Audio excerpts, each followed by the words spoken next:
Alright guys, a quick one. Here, I'll detail how to find hidden apps on iPhone. So if at the end of this you found this helpful and informative, please don't forget to like and then subscribe. Now the first thing you want to do to find your hidden application on iPhone is scroll to the edge of your apps until you get to App Library. In your App Library, scroll down, then you should see hidden at the bottom right. Click on it once, then verify your Face ID or type in your passcode. Now you should see your hidden application right there. If you want to open any of the hidden application, just go ahead, click on them, then type in your passcode to access the application.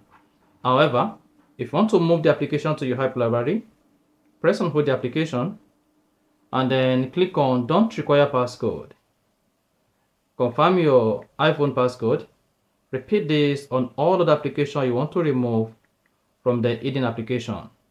And then come back to the App Library, locate the application, press and hold it, and click on Add to Home Screen.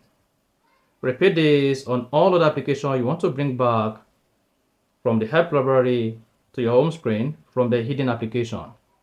And after that, if you go back to the home screen, you should see the hidden application on your iPhone home screen. And that's it.